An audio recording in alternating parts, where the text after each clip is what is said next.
my son said to me something interesting today. He said, Daddy, when you get younger, you're going to be littler. He's a little kid, right? He's 5.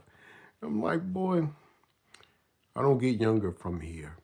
But it really made me think about something that I want to share with you. Welcome tonight to Liam's Lounge, something new I'm doing. And I'm just using this space just to get things that are on my mind and my heart that hopefully will help you as you go through what it is you're going through. Like, comment, subscribe, all that good stuff. Now let's get that out the way. Now let's focus on what we want to talk about.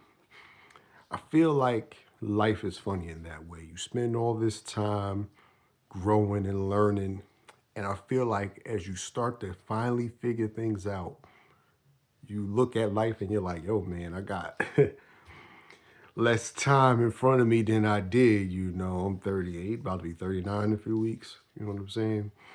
And it's funny because I feel like at this age, there's so much that I know about life, like so many lessons, so many experiences I've had that I feel like I'm like a gazillion times of a better person than I was in the past. You know what I mean? Like you've learned from so many mistakes, so many things you've done wrong, so many things you've just like really failed at.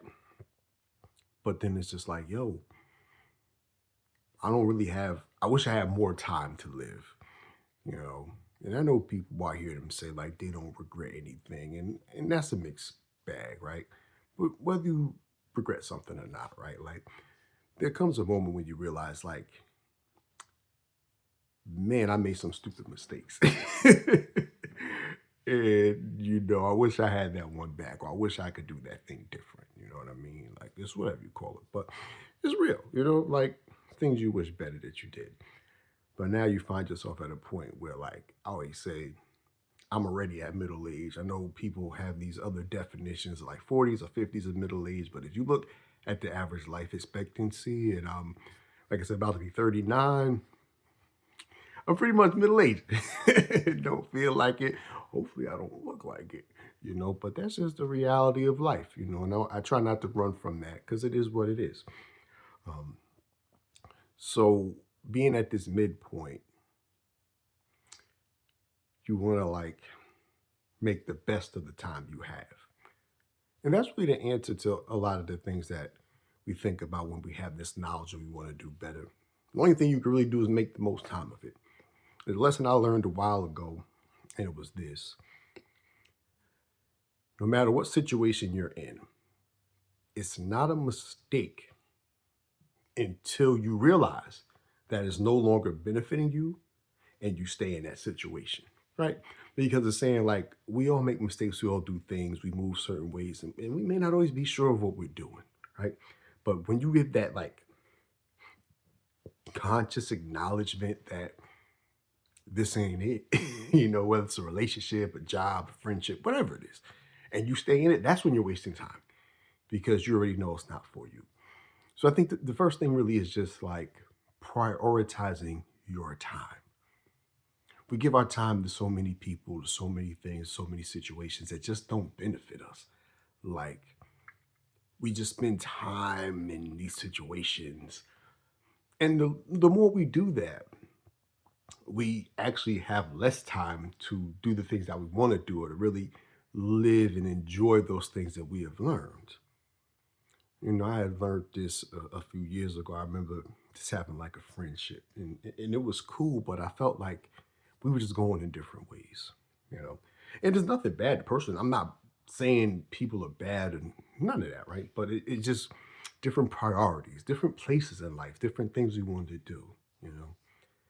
And it was tough to let the situation go because I felt like this person ain't do nothing wrong. Like it was tough to like be like, yo, we got to move different just because of how life was. And it was a hard decision, but it was one that had to be done eventually. That I learned is like the more you hold on to people and things, you don't have room for something new people, new experiences, new things to do in life.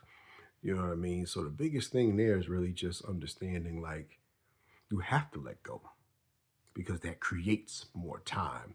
As life is busy. Like, let's be real. life comes with more things. Like you have a grown man job, you gotta pay bills, you have like a ton of things you have to do. If you have kids, that's a responsibility. A pet, that's a responsibility. Family, as we get older, our family and friends get older as well. And sometimes we have to play caretaker and set up appointments. So like there's more like pulling of your time. And if you don't manage your time right, you'll have less time to live because you'll just become a taskmaster. Like everything you do will be related to whatever it is, right? Like you'll find yourself like running here, running there. And then a little bit of time you have, you're probably tired. You're probably burnt out. Like, let's be real. Like, if you spend all day working, all day doing stuff, when you finally have an hour or two to chill, like you're gonna want to chill. It's just what it is, you know. But the thing could be like, what can you do to reduce people, situations, responsibilities that give you more time to live and enjoy? Like, I really feel like people get this messed up. Like, God put us on this earth here to exist and to enjoy the world, not to be miserable, not to always be working, always doing tasks. Like, it got to be something that we enjoy. And this is something that I had to work through in therapy, because I feel like there's a lot of things you have to do. Remember, my therapist just kept challenging me, like, you don't have to, you don't have to, you don't have to. And I'm like, I do, I do, I do. Ooh. That was that Kel or whatever that was, you know what I'm saying? But anywho, like sometimes you feel like obligated to do so much and you don't always have to do everything. Sometimes we have to give ourselves permission to breathe, permission to be, permission to just exist and do the things that you want to do and not always be tethered to everything else. Like, I feel like some people think it's a badge of honor when they sacrifice themselves, like their interests and their hobbies for others. Like, if you have kids, for your kids or family. And I'm like, yeah, like, you got kids, you got to do stuff for them, but you also have to make time for you. Because remember, as you get older, your time gets shorter, right? So it doesn't mean you don't do other things for people, right? Your friends, your family, kids, loved ones. Because I get joy out of doing those things for people and being there in those ways. I have to balance it with me. And that's the hard part for a lot of people, is really understanding the value of you.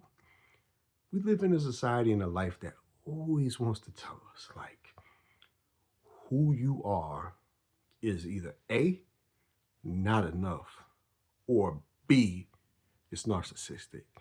It's sidebar. That that word has been so abused nowadays. Everybody's a narcissist. It's just abused. Like, you gotta chill with that, right? But that's how people look at you if you prioritize yourself in a certain way.